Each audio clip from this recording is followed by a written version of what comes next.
Hello students, आज का हमारा टॉपिक है एंगुलर मोमेंटम, कोणीय संवेग। ठीक है, तो हम ये जानेंगे कि कोणीय संवेग क्या होता है। हम लोगों ने P = mv के बारे में पढ़ा था। ठीक है, जब हम लीनियर मोमेंटम कंजर्वेशन पढ़ रहे थे तो वहां पर हमने लीनियर मोमेंटम के बारे में, रेखीय संवेग के बारे में पढ़ा था। ठीक है, P = mv हमारा क्या होता है, रेखीय संवेग होता है। ठीक है, तो जो हमारा लीनियर मोशन होता है उसके अंदर जो महत्व या जो इंपॉर्टेंस लीनियर मोमेंटम की होती है, रेखीय संवेग की, वही हमारी क्या होती है, रोटेशनल मोशन के अंदर कोणीय संवेग की होती है। जैसे मान लो कि कोई भी ऑब्जेक्ट है, ठीक है, उसका मास क्या है, m है। ठीक है, और उसकी वेलोसिटी जो है वो क्या है, v है। ठीक है, तो इस ऑब्जेक्ट के पास में क्या होगा, मोमेंटम होगा। ठीक है, p होगा। अगर हम बात करें इसके लीनियर मोशन की, अगर इसके पास में क्या है, रेखीय गति है, लीनियर मोशन है, तो इसके पास क्या होगा, लीनियर मोमेंटम होगा। यानी कि कितना मास जो हमारा, या कितनी भी जो हमारी बॉडी है उसका मास कितने मोशन के अंदर है, उसका मेजरमेंट हम किससे करते हैं, लीनियर मोमेंटम से करते हैं। ठीक है, मान लो कि हमारे पास में कोई भी ऑब्जेक्ट है, वो मोशन के अंदर है, लीनियर मोशन में, रेखीय गति में है, और अगर हमें उसकी रेखीय गति को परिवर्तित करना है तो हमें क्या लगाना पड़ेगा, उसके ऊपर फोर्स लगाना पड़ेगा। ठीक है, तो किसी भी ऑब्जेक्ट की लीनियर मोशन को चेंज करने के लिए हमें क्या करना पड़ता है, फोर्स लगाना पड़ता है, या उसके डायरेक्शन को चेंज करने के लिए। ठीक है, तो यहाँ पर हमें क्या करना पड़ेगा, फोर्स लगाना पड़ेगा। और ये फोर्स हम कितना लगाएंगे, ये हम ये देखते हैं कि उसका मोमेंटम कितना है। ठीक है, अगर उसका मोमेंटम अधिक है, ठीक है, यहाँ पर अभी हम लीनियर मोमेंटम की बात कर रहे हैं, रेखीय संवेग की। तो यदि किसी पार्टिकल का लीनियर मोमेंटम, रेखीय संवेग अधिक है तो उसके अंदर क्या लगाना पड़ेगा, हमें फोर्स भी अधिक लगाना पड़ेगा अगर हमें लीनियर मोमेंटम को चेंज करना है। तो जो हमारा न्यूटन सेकंड लॉ होता है उससे भी हम जानते हैं कि F = dp/dt होता है, और इसको हम लिख सकते हैं कि dp = क्या होगा, F dt, और जो हमारा टाइम इंटरवल अगर कम है तो हम लिख सकते हैं कि ΔP = F ΔT, जिसे हम क्या कहते हैं, इंपल्स कहते हैं। ठीक है, तो यहाँ पर अगर मोमेंटम में चेंज लाना है तो हमें क्या लगाना होता है, फोर्स लगाना होता है, और अगर फोर्स 0 है तो मोमेंटम क्या रहेगा, कंजर्व रहेगा। ठीक है, ये सारा कुछ हम न्यूटन्स लॉ के अंदर पढ़ते हैं। इसका मतलब कि लीनियर मोशन के अंदर जब हम किसी भी ऑब्जेक्ट के लीनियर मोशन को कंप्लीटली डिफाइन कर रहे होते हैं तो उसका मेजरमेंट हम किससे करते हैं, मोमेंटम से। अगर किसी ऑब्जेक्ट का मोमेंटम है, संवेग है, तो हमें पता होगा कि उसका मास और उसकी वेलोसिटी है। ठीक है, और उसके अंदर चेंज लाने के लिए हमें कितना फोर्स लगाना है वो भी हमें इससे पता चलेगा कि उसका मोमेंटम, उसका संवेग कितना है। ठीक है, तो ये सारा हम किसके अंदर करते हैं, लीनियर मोशन के अंदर, रेखीय गति के अंदर। अब यही चीज अगर हम घूर्णन गति के अंदर बात करें, रोटेशनल मोशन,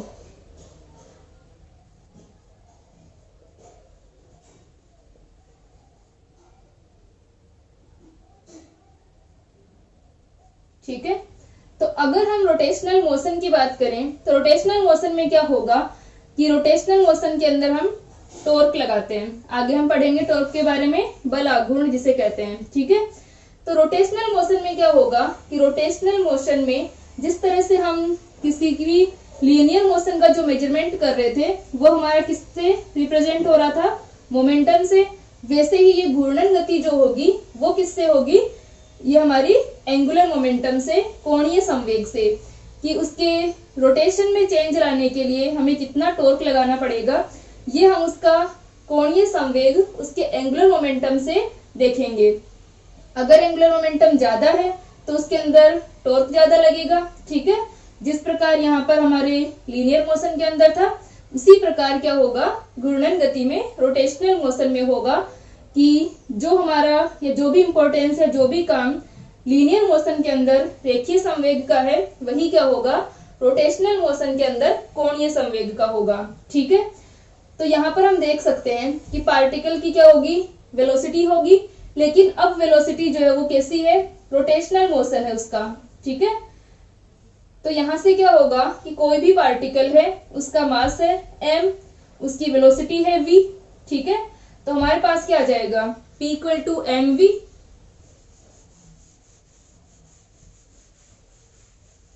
ठीक है, जैसे कि हम ये मान लेते हैं कि यहाँ पर हमने कोई वस्तु को लटकाया हुआ है। ठीक है, इस तरीके से, तो ये क्या कर रही है, घूर्णन कर रही है। इस प्रकार मान लो किसके अंदर घूर्णन हो रहा है, रोटेशन हो रहा है। तो ये जो रोटेशन होगा, अब इसका मास हम मान ले कि m है और इसका जो वेग है, वेलोसिटी कितनी है, v है। ठीक है, और जो हमारा घूर्णन गति होती है, वहां पर हम जो वेलोसिटी आएगी हमारी, वो भी क्या आएगी, कोणीय वेग आएगा, ओमेगा आएगा। ठीक है, तो v और ओमेगा में क्या रिलेशन होता है वो हम आगे देखेंगे। अभी हम बात करते हैं L की। तो L या J से हम इसको रिप्रेजेंट करते हैं। ठीक है, जो कोणीय संवेग होता है इसको हम L या J से रिप्रेजेंट करते हैं। तो जैसे मान लो कि हमारा कोई भी ऑब्जेक्ट जो है वो घूम रहा है, तो उसके अंदर क्या होगा, उसका मोमेंटम जो है P। ठीक है, मास और उसकी वेलोसिटी है, तो उसका momentum P equal to mv होगा। और दूसरा, उसकी घूर्णन अक्ष से जो दूरी होगी, ठीक है, ये जो पॉइंट है जिसके रिस्पेक्ट में वो घूम रहा है, उस पॉइंट से उसकी डिस्टेंस, तो r क्रॉस p हमारा क्या होगा, एंगुलर मोमेंटम होगा। यानी हम कह सकते हैं कि किसी जड़त्वीय निर्देश तंत्र के अंदर किसी कण का जो रेखीय संवेग है, उसका किसी नियत बिंदु के सापेक्ष जो आघूर्ण होगा, उसे हम क्या कहते हैं, कोणीय संवेग कहते हैं। यानी किसी इनर्शियल फ्रेम के अंदर हमारे पास में क्या है, कोई भी पार्टिकल है, उसका लीनियर मोमेंटम, उस लीनियर मोमेंटम का किसी पॉइंट के रिस्पेक्ट में जो मोमेंट होगा, मोमेंट क्या होता है, आघूर्ण। ठीक है, ये जो हमारा रोटेशन को रिप्रेजेंट करेगा, तो क्या होगा कि किसी फिक्स पॉइंट के रिस्पेक्ट में जो रोटेशन हो रहा है, ठीक है, लीनियर मोमेंटम का रोटेशन हम कह सकते हैं कि जो हमारा पार्टिकल है उसकी लीनियर मोमेंटम का किसी फिक्स पॉइंट के रिस्पेक्ट में जो मोमेंट आएगा, उसे हम क्या कहते हैं, एंगुलर मोमेंटम, कोणीय संवेग कहते हैं। ठीक है, तो एक तरीके से हम समझ सकते हैं कि जिस प्रकार हम लीनियर मोशन में रेखीय गति में रेखीय संवेग को निकालते हैं, उसी प्रकार क्या होगा, घूर्णन गति में हमारे पास क्या आएगा, एंगुलर मोमेंटम, कोणीय संवेग आएगा। ठीक है,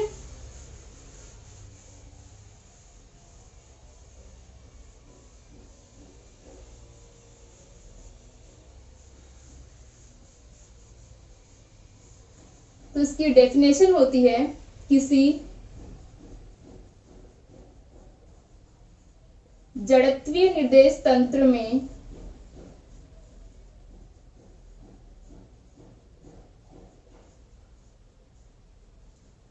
किसी कण के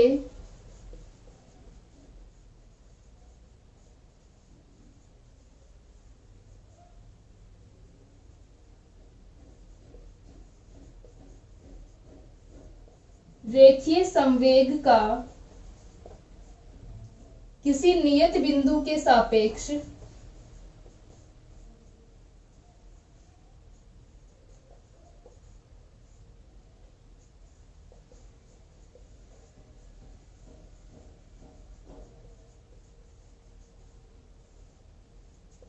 आघूर्ण कोणीय संवेग कहलाता है।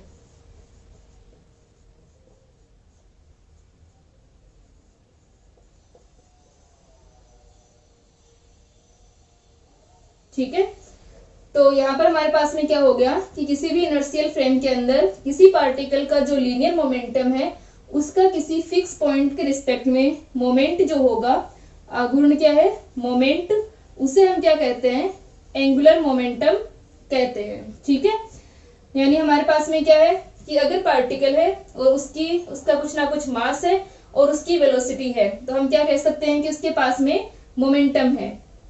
ठीक है, जब तक हमारा मोशन लीनियर मोशन है तब तक क्या होगा, उसके पास में लीनियर मोमेंटम होगा। ठीक है, अगर किसी भी पार्टिकल का मास और वेलोसिटी है तो उसका जो एक साथ मेजरमेंट होगा वो क्या होगा, हमारा लीनियर मोमेंटम होगा। और यदि हम बात करें रोटेशनल मोशन की, तो उसके अंदर क्या आ जाएगा, पार्टिकल के पास में एंगुलर मोमेंटम आ जाएगा। यानी यही पार्टिकल जो कि आगे की ओर बढ़ रहा था, ठीक है, हम ये मान ले कि हमारा कोई पार्टिकल है, ठीक है, ये O पॉइंट है और इस O पॉइंट से R डिस्टेंस पर है ये पार्टिकल। ठीक है, यहां पर हमारा पार्टिकल है इस O पॉइंट से, तो यहां पर क्या होगा, ठीक है, ये पार्टिकल है हमारा,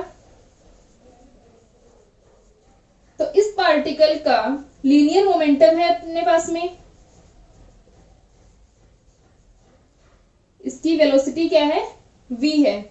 अब इसी पार्टिकल को हम क्या करें, रोटेट करवाना स्टार्ट कर दें, रोटेशनल मोशन हो इसका। ठीक है, इस प्रकार ये क्या करें, मोशन करें, यानी इस फिक्स पॉइंट के रिस्पेक्ट में क्या करने, ये घूर्णन आरंभ कर दे। ठीक है, घूमना शुरू कर दे, तो वहां पर क्या आ जाएगा, ये जो R क्रॉस P होगा वो क्या होगा, इसका एंगुलर मोमेंटम होगा। ठीक है, तो जो हमारा एंगुलर मोमेंटम होता है इसे हम L या J से प्रदर्शित करते हैं। ठीक है,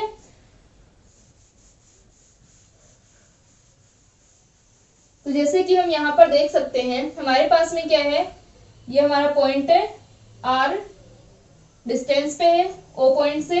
ठीक है, तो यहां से हमारे पास में क्या आएगी, जो एंगुलर मोमेंटम होगा उसे हम J या L से प्रदर्शित करते हैं। यहां पर हम लिख सकते हैं कि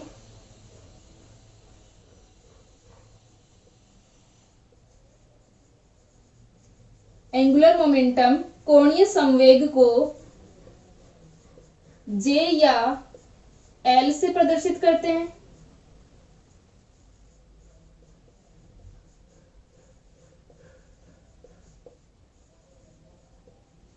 ठीक है, J या L से हम इसको प्रदर्शित करते हैं और इसका फॉर्मूला जो होता है वो क्या होता है, J equal to R cross P। ठीक है, और R क्रॉस P को हम क्या लिख सकते हैं, R क्रॉस MV।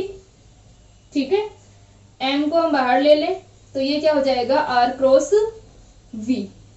ठीक है, तो जो हमारा एंगुलर मोमेंटम J है वो हमारे पास क्या आ गया, R क्रॉस V आ गया। तो यहां से हम देख सकते हैं कि इसकी जो डायरेक्शन होगी वो क्या होगी, अपवर्ड डायरेक्शन में, यानी इन दोनों के परपेंडिकुलर होगी इस प्रकार। ठीक है, दो वेक्टर्स का क्रॉस प्रोडक्ट है, तो जो हमारा नेक्स्ट आएगा यानी जो इनका रिजल्टेंट आएगा वो हमारे पास में क्या आएगा, इनके परपेंडिकुलर। तो जैसे कि हम यहाँ से देख सकते हैं, राइट हैंड जो हमारा रूल होता है उससे हम निकाल सकते हैं। ठीक है, इस प्रकार हम रखे हमारे हाथ को R क्रॉस V की डायरेक्शन में हम इसको रोटेट करें तो हमारी जो डायरेक्शन आएगी वो क्या आएगी, अपवर्ड डायरेक्शन आ जाएगी, यानी इन दोनों के परपेंडिकुलर होगा। तो ये हमारी क्या है, इसकी J की डायरेक्शन है, J या L की डायरेक्शन है। ठीक है, ये हमारे इस प्लेन के अंदर है और ये क्या होगा, ऊपर की ओर होगा। ठीक है, तो इस प्रकार हम इसको लिख सकते हैं, J equal to R cross P, R cross V। ठीक है, अब जो हमारा रोटेशनल मोशन है, रोटेशनल मोशन के अंदर क्या होगा कि जो वेलोसिटी होगी उसे हम किससे डिफाइन करते हैं, कोणीय वेग एंगुलर वेलोसिटी ओमेगा से। ठीक है, तो वहां पर जब कोणीय वेग आएगा, क्योंकि यहाँ पर अपने पास में क्या होगा, एंगल चेंज होगा, जब पार्टिकल रोटेशनल मोशन कर रहा होता है, घूर्णन गति कर रहा होता है, तो वहां पर उसमें जो चेंज आता है वो किसमें आता है, एंगल के अंदर। ठीक है, तो वहां पर हम क्या लेते हैं, एंगुलर वेलोसिटी ओमेगा लेते हैं। ठीक है, तो यहाँ पर हम इसको ओमेगा के टर्म्स में लिखेंगे J को, और फिर हम इसको आगे सोल्व करते हैं। तो यहां से अपने पास में V और ओमेगा में रिलेशन लिख लेंगे। ठीक है,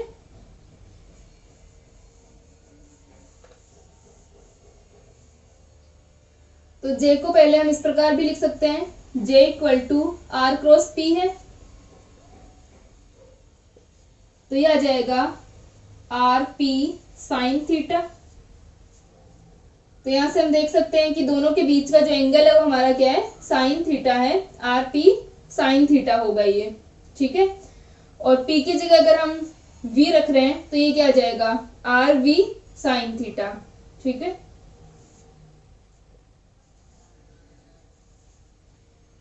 ठीक है, यहां तक इसको लिख लो।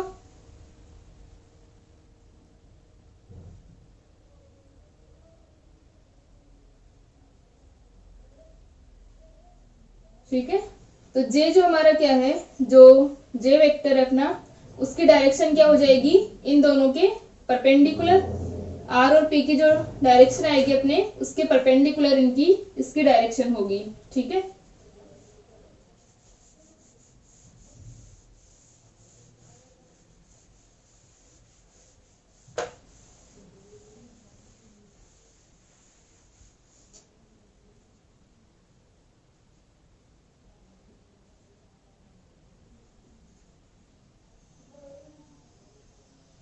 अब अपने पास में j इक्वल टू, ये j का क्या है, मैग्नीट्यूड है, मोड ऑफ j। अब r अपने पास में r क्रॉस v है, तो v और ओमेगा में हम रिलेशन लिखते हैं, v equal to omega cross r, ठीक है। तो यहाँ पर v equal to omega cross r हम लिखें, जहां ओमेगा क्या है, एंगुलर वेलोसिटी है,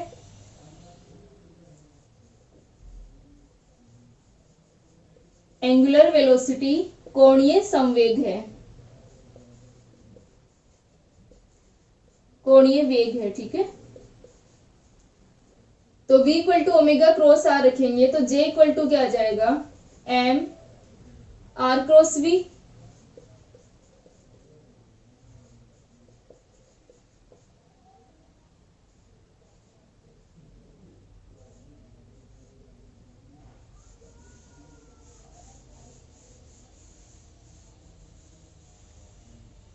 ये अपने पास में j equal to M R cross omega cross आगे, ओमेगा क्रॉस आर आ रहा है, इसे हम a cross b cross c के फॉर्मूले से ओपन कर लेंगे। तो j इक्वल टू एम, यहाँ पर a cross b cross c, ठीक है। तो पहले आ जाएगा r vector dot a dot c, ठीक है, माइनस का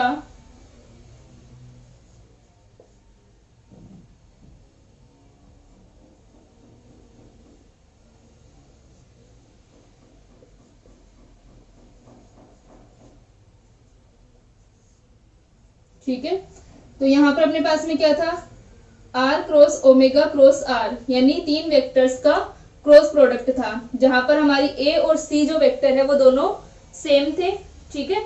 तो यहां से अपने पास में आ जाएगा कि r cross omega cross r है, ठीक है।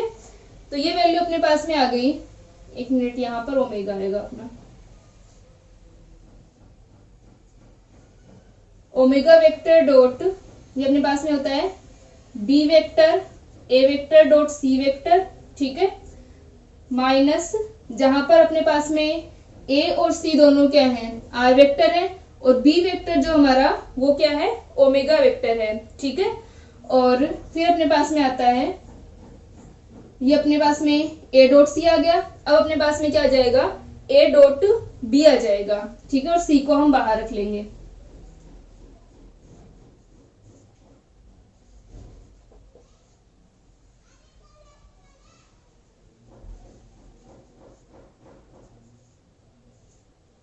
ये अपना फॉर्मूला होता है a cross b cross c का, ठीक है। अगर हमारे पास में तीन वेक्टर्स का क्रॉस प्रोडक्ट दे रखा है a cross b cross c, तो उसका जो फॉर्मूला होगा हमारे पास वो क्या हो जाएगा, b dot a dot c minus का c a डॉट b, ठीक है। इसको हम ओपन कर लेंगे।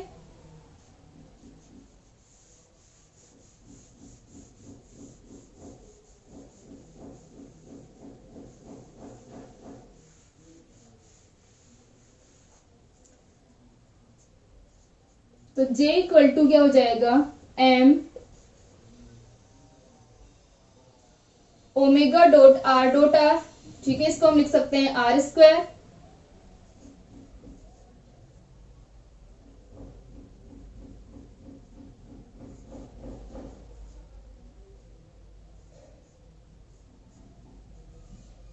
ये अपने पास में क्या होगा कि हम कैसे मोशन की बात कर रहे हैं, रोटेशनल मोशन की, ठीक है। और अगर वृत्तीय गति हो तो वृत्तीय गति में क्या हो जाएगा कि ओमेगा और आर क्या होंगे, परपेंडिकुलर होंगे, ठीक है। अगर हमारा मोशन जो है वो क्या हो, वृत्तीय गति हो, ठीक है, सर्कुलर मोशन हो,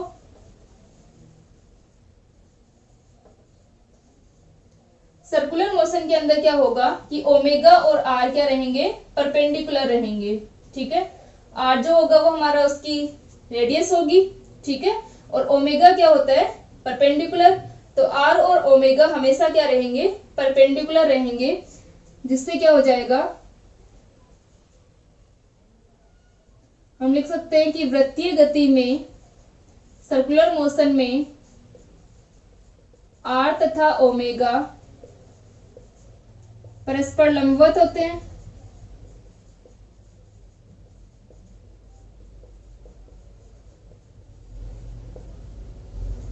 अतः ये अपने पास में क्या आ जाएगा, R dot omega equal to 0, क्योंकि अपने पास में थीटा इक्वल टू क्या आ गया, 90 आ गया। तो यहां से आर डॉट ओमेगा क्या आ जाएगा, 0 आ जाएगा। तो J इक्वल टू हम लिख सकते हैं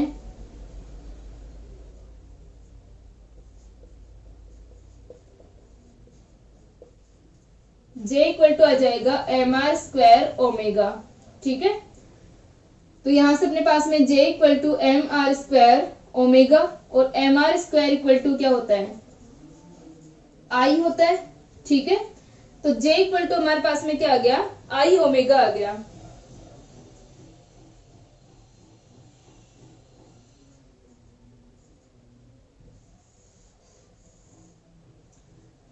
तो J equal to M R square omega, J equal to I omega. I क्या है,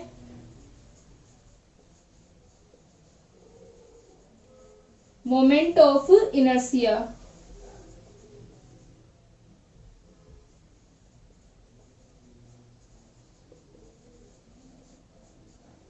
ठीक है।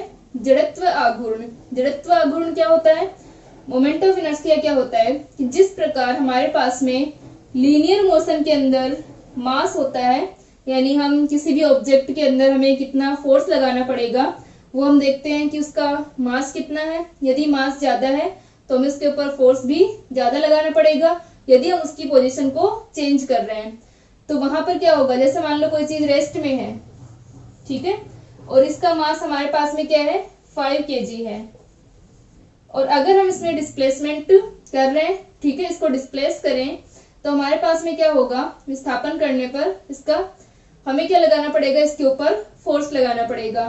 तो वहां पर हमें देखना पड़ेगा कि यदि 5 किलोग्राम इसका वेट, ये मास है, तो इसके ऊपर फोर्स ज्यादा लगाना पड़ेगा। यदि इसका मास कम हुआ तो फोर्स कम लगाना पड़ेगा, और यदि और भी ज्यादा है तो हमें फोर्स और भी ज्यादा लगाना होगा, ठीक है।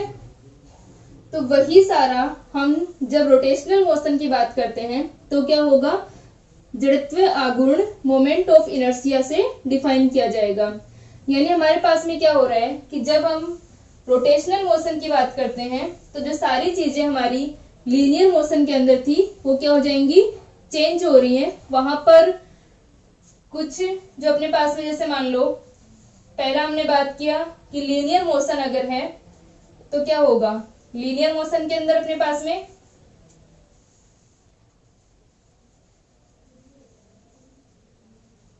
लीनियर मोशन में जो मोमेंटम होगा P, वही अपने पास में एंगुलर मोमेंटम के अंदर क्या आएगा, L आएगा, ठीक है, एंगुलर मोमेंटम आएगा। और वो हमारा किस प्रकार डिफाइन होगा, यानी जिस पॉइंट के रिस्पेक्ट में घूर्णन हो रहा है, आघूर्ण हमारे पास आ रहा है, मोमेंट जो आ रहा है, उससे हम क्या लेंगे, क्रॉस प्रोडक्ट लेंगे, ठीक है, R क्रॉस P हमारा हो रहा था, ठीक है। उसी प्रकार जब लीनियर मोशन के अंदर हम फोर्स लगाते हैं तो जो हमारा रोटेशनल मोशन होता है उसमें क्या आ जाता है, टॉर्क आ जाता है, ठीक है। और वो भी हमारा क्या होता है, आर क्रॉस एफ होता है। ठीक है, और जिस प्रकार लीनियर मोशन के अंदर या हम बात करें कि किसी भी पार्टिकल या ऑब्जेक्ट का मास है, तो वहां पर हमें रोटेशनल मोशन के अंदर क्या देखना पड़ेगा, मास के साथ साथ में वो डिस्टेंस भी हमारी क्या करेगी, इंपॉर्टेंस रखेगी कि कितने डिस्टेंस से हम उसको रोटेट कर रहे हैं। तो यहाँ पर अपने पास में क्या आएगा, I equal to M R square, जहां पर r क्या होगी, वो डिस्टेंस होगी उस पॉइंट से जिसके रिस्पेक्ट में ये रोटेट कर रहा है। ठीक है, तो वहां पर हमारा क्या आएगा, मोमेंट ऑफ इनर्शिया आएगा। अगर मोमेंट ऑफ इनर्शिया ज्यादा है तो हमें क्या लगाना पड़ेगा, टॉर्क लगाना पड़ेगा। यहाँ पर क्या होगा, टॉर्क होगा रोटेशनल मोशन के अंदर। ठीक है, तो ये सारा हमारे पास में क्या हो जाएगा, मोमेंट ऑफ इनर्शिया होगा जिस प्रकार मास होता है। तो J को हम लिख सकते हैं I ओमेगा, जैसे कि P को लिखते हैं P equal to M V. ठीक है, तो J इक्वल टू क्या हो जाएगा, I ओमेगा हो जाएगा।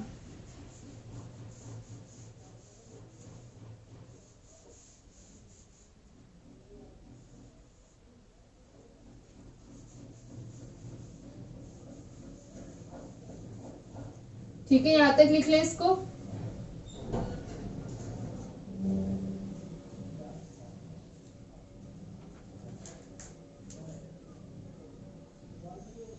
ठीक है, अब J को अगर हम कंपोनेंट्स की फॉर्म में लिखें, J जो हमारा क्या था, R क्रॉस P था, तो इसे हम क्या लिखें, किसकी फॉर्म में, कंपोनेंट्स की फॉर्म में। ठीक है, तो कंपोनेंट्स की फॉर्म में हम इसको किस प्रकार लिख सकते हैं, एक्स वाई जेड के अनुदिश।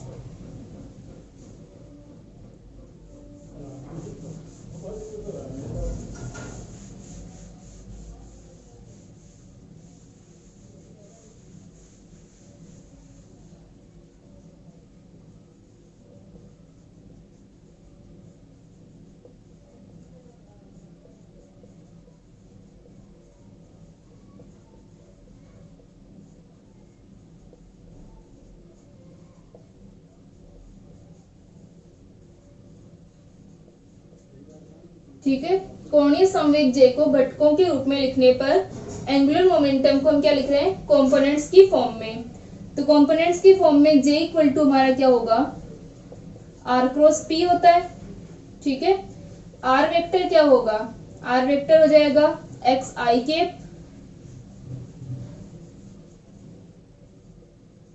R vector equal to X I cap plus Y J cap plus का Z K cap.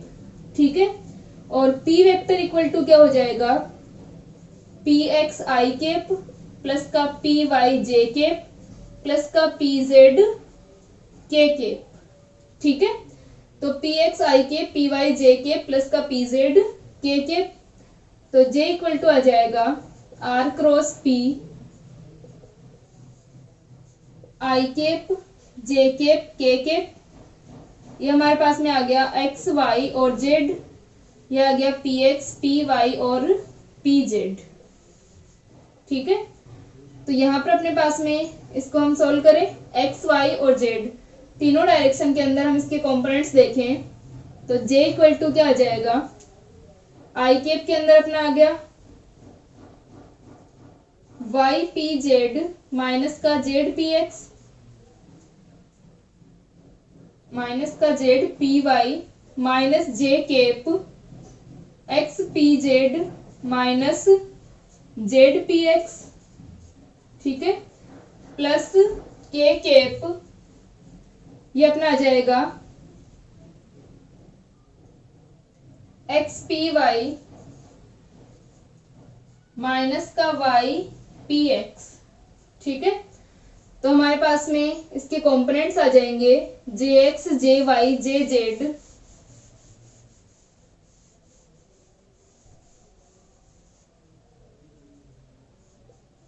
J X equal to हो जाएगा Y P Z minus Z P Y, और जे वाई हो जाएगा Z P X minus X P Z. ठीक है, और जे Z आ जाएगा अपने पास में J Z equal to X P Y minus का वाई पी एक्स। ठीक है, तो ये अपने पास में क्या आ गए, तीनों कंपोनेंट्स आ गए इसके। ठीक है, जे एक्स जे वाई और जे जेड। तो ये हमारा क्या होता है, एंगुलर मोमेंटम। ठीक है, यहां तक लिख ले इसको।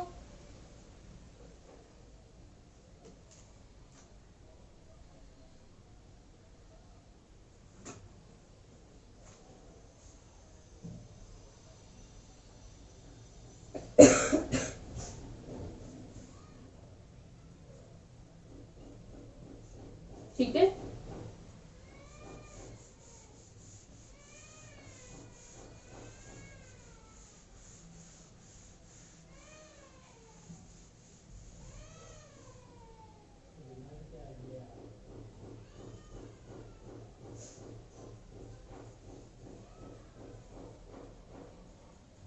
ठीक है। अब हम बात करते हैं बल आघूर्ण की, टॉर्क की।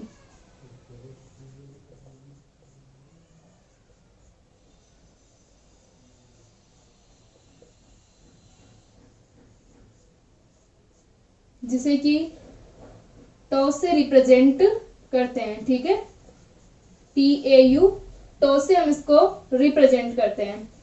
तो अब हमारा जो बल आघूर्ण होता है वो क्या होता है, टॉर्क क्या होता है कि यहाँ पर क्या होगा कि जिस प्रकार हमने डिफाइन किया था जब हम एंगुलर मोमेंटम को पढ़ रहे थे। ठीक है, तो हमने डिफाइन किया कि जिस प्रकार लीनियर मोशन के अंदर हमारा मोमेंटम होगा और उस मोमेंटम का किसी फिक्स पॉइंट के रिस्पेक्ट में जो मोमेंट होगा, आघूर्ण होगा, घूर्णन होगा, उसे हम क्या कहते हैं, लीनियर मोमेंटम कहते हैं। ठीक है, उसी प्रकार किसी फोर्स का, किसी पार्टिकल पर लगने वाला जो फोर्स है, उस फोर्स का किसी पॉइंट के रिस्पेक्ट में जो आघूर्ण या मोमेंटम, ये मोमेंट होगा, उसे हम क्या कहते हैं, टॉर्क कहते हैं, बल आघूर्ण कहते हैं। ठीक है, तो यहाँ पर भी हमारे पास में क्या हो जाएगा कि जैसे मान लो कोई वस्तु है। ठीक है, जो कि इस लटकी हुई है इस प्रकार। ठीक है, तो हम क्या कर रहे हैं, इसके ऊपर इस प्रकार फोर्स लगा रहे हैं कि ये रोटेट हो जाए, F। ठीक है, F क्या हमारा फोर्स है, तो फोर्स हम इसके ऊपर लगाएं कि ये रोटेट हो। तो ये फोर्स किस प्रकार हम इस पर लगाएं, जैसे मान लो हम इसके ऊपर यहां से फोर्स अप्लाई करें। ठीक है, अगर हम इसके ऊपर यहां से फोर्स अप्लाई करते हैं तो क्या होगा, इसमें रोटेशनल मोशन होगा, नहीं होगा। ठीक है, या फिर हम इसके ऊपर यहां से फोर्स अप्लाई करें तब भी इसके अंदर क्या होगा, रोटेशनल मोशन नहीं होगा।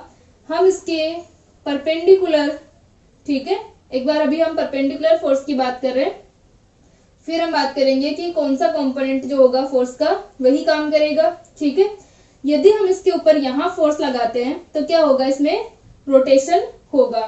जैसे मान लो यहाँ पर लगा रहे हैं, यहाँ पर जिस कहीं पर भी हम लगा रहे हैं, जैसे कि हम परपेंडिकुलर फोर्स हमने लगाया तो क्या हो जाएगा, रोटेशन होगा इसका।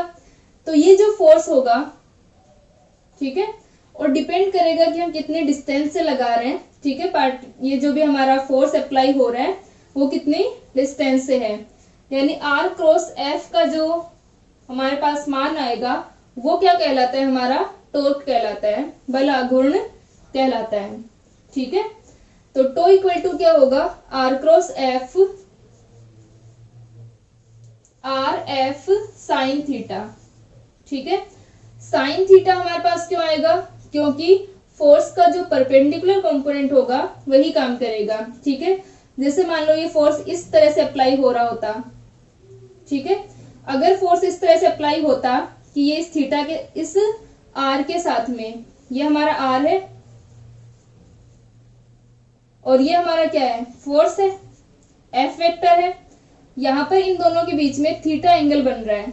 ठीक है, कि इस तरह से हमारा किसी पॉइंट से ये कुछ हमारे लटका हुआ है और इसके डिस्टेंस जो है वो R है और हम फोर्स को इस प्रकार अप्लाई कर रहे हैं, ये हमने फोर्स लगाया।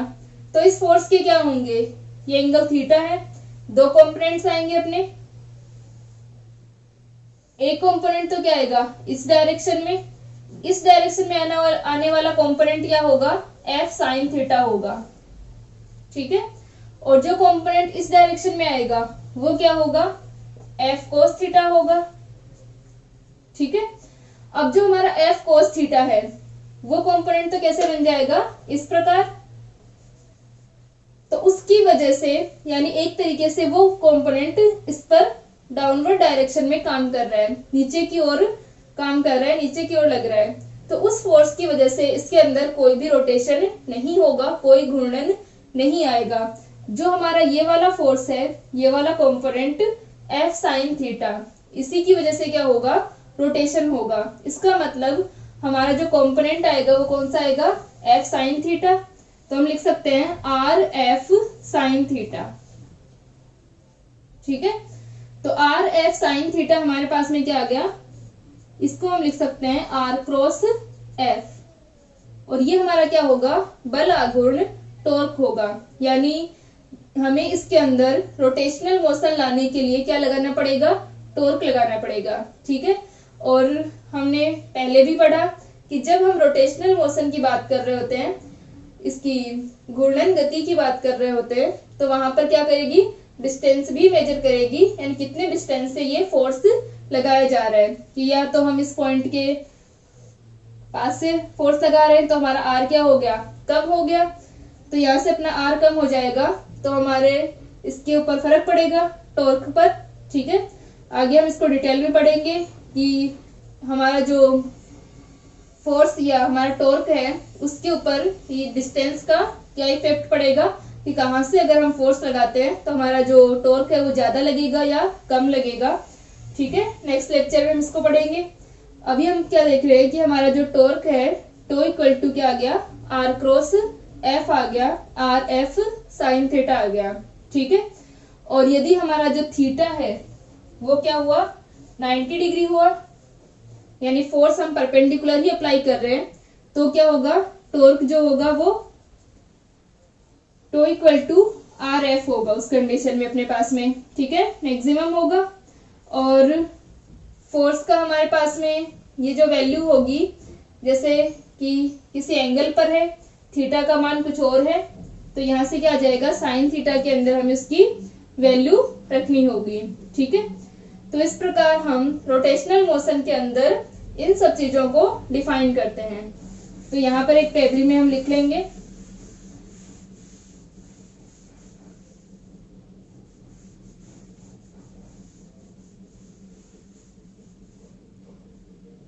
यहां से अपने पास में आ जाएगा कि अगर लीनियर मोशन है, और यहां पर हम लिख रहे हैं एंगुलर मोशन, ठीक है, या हम लिखें रोटेशनल मोशन।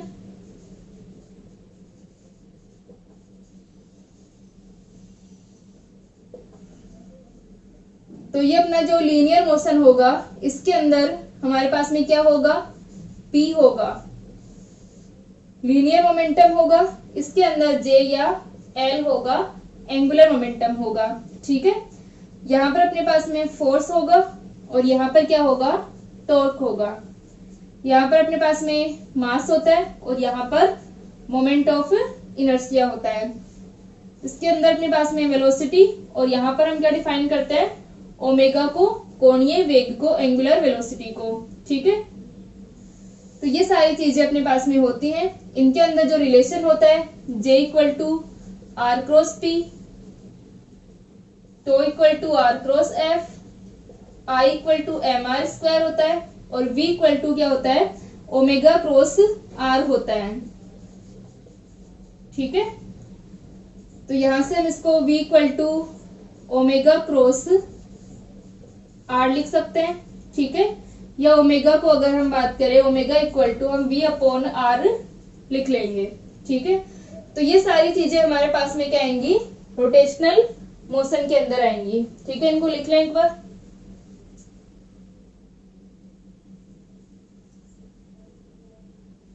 ठीक है, तो नेक्स्ट लेक्चर के अंदर हम लोग टॉर्क को पढ़ेंगे। टॉर्क पर हमारे पास में किस प्रकार हम टॉर्क को डिफाइन करेंगे। अभी हमने टॉर्क के बारे में थोड़ा पढ़ा, उसकी डेफिनेशन पढ़ी। आगे हम टॉर्क के बारे में पढ़ेंगे और मोमेंट ऑफ इनर्शिया और जो हमारा एंगुलर मोमेंटम है, इनको डिटेल में पढ़ेंगे। ठीक है।